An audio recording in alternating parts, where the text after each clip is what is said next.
Well, hello everybody, it's Suffolk Andy here, and we're having a little ride out to Braintree. Yes, Braintree.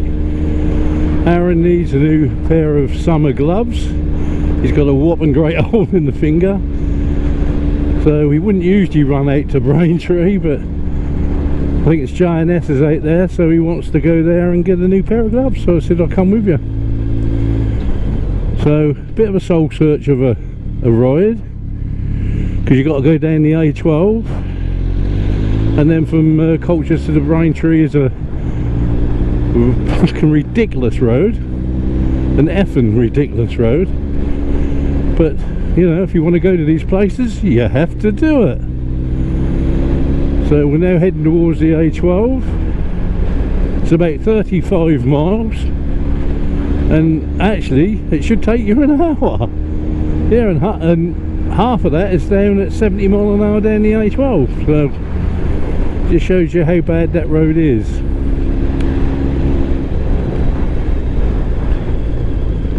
So when we get on that bad road, I'll speak to you again. Right, we just come off the A12, and this is the beautiful road that runs through to Braintree. It's delightful. There's a story I can tell you about this road, and that actually happened to me. They closed at one end to the other for a whole night. Now I was assigned to the middle bit of the road with traffic management. They used to call an air gate, which is like another gate in between the two end and start gates. Why, I don't know, but I was on that, and there's always two of you, and anyway, cut a long story short, the governor of this whole site turned up and said, we need somebody to go down the road with short, and then he looked at me, he said, Andy, he said, we shouldn't really do this because we're in the middle of nowhere, and I'll show you where it is when I get there. It's 3 miles ahead. And he said, but I know we shouldn't leave you here on your own. He said, but are you alright for half an hour? And I went, yeah, and you got to remember, this is night time as well, so all I had was me little head torch on me work helmet. So off they went. Well, I was there for about half an hour. I thought they'd be back in a minute, no sign of them.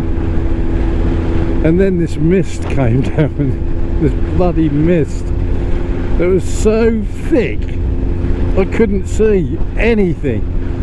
It was just all around me, like the film, what they call it, the fog or something, the film, the mist. It was like that, and because I had this little torch on top of my head, and it just couldn't cut through it, I was just useless, so I had to turn it off, and I was just in the middle of this bloody road. And then, because all the foxes came out and everything else, an hour went by, and I'm still there all on my own in the middle of this bloody road. 2 hours later, they turned up, and the guy said, look Andy, I'm very, very sorry. He said, but we had to do this other job. He said, but I knew, he said that you was into ghosts and stuff, and he said I knew you wouldn't be frightened here on your own. And I thought, oh, that's nice. But they left me there for 2 hours on this bloody road. Nobody around me or anything, just a bloody dense mist. And the foxes and everything else, and all the noises you hear in the middle of the night. Yeah. Even I was edgy, I must admit. Yeah, that was the main thing I can remember about this road. There's no houses like this or anything like that. Well, I'll show you when I get there. Right, I think we're coming up to the place where I was abandoned. Yes. Right here, on this little bit here, and I was left here for 2 friggin' hours. all on my own in the mist in the middle of the night. It was great.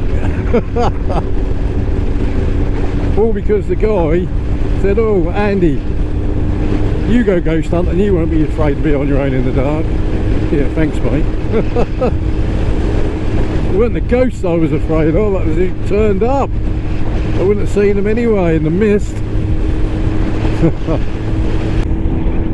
Well, Aaron bought himself a nice pair of gloves. I bought myself a hat. But we did have a little bit of drama. Yeah, I got there and I thought, where's me boy? So anyway, I waited a minute and got my phone out and see that Aaron had phoned me. I thought, that's bloody strange. So I phoned him back and he had a problem with his bike only 6 minutes before we got there. He had petrol pissing out of the tank. So he's pretty good what he does. And what it was, to cut a long story short, it was a pipe under his tank had come off. It's got a clip on it, just clipped it back on, job done. But at first all he could see was petrol pissing out everywhere. So that's done, so I said I'll stay behind him. In case that come off again or something. Yeah, strange. I know I've talked about this before, but I think it's getting worse at the moment. I think the situation is disintegrating in front of our eyes, as they say. Motovlogging, like it's dead. What is the point? What is the point? You know, I've got a little old channel, I know that. I've got, what, 1,500 subscribers. But, you know, you're lucky if you can get 100 people watch one. So, what is the bloody point, you know? You put a lot of effort into it, you make the bloody thing, you know, you get it home, you edit it all up, and then you have to have it coded up, and then you have to load it up. So you put a lot of effort into it, and why? I know I like when people say they like what I do and they enjoy the content. That does make my day. It makes, you know, if people just said, "Well, Andy, you know, the stuff you do is shit," I'd probably call it a day very quickly. But no, it has definitely died a death. There's no doubt about it. Yeah, there's a few big ones on there. They're still going strong. But I was looking at my box of stickers when I started. Everybody done stickers, you know, and we all swapped them. And I got a big box full of these stickers. And I was thinking about to myself, how many of these people, or these bikers, still vlog? And when I look through them, none really. Might be one does the occasional one. Apart from that, none really. Yeah, I'd probably make one to two at the most. But they're not big vloggers either. You know, I only know they're doing it is because I'm subscribed to them.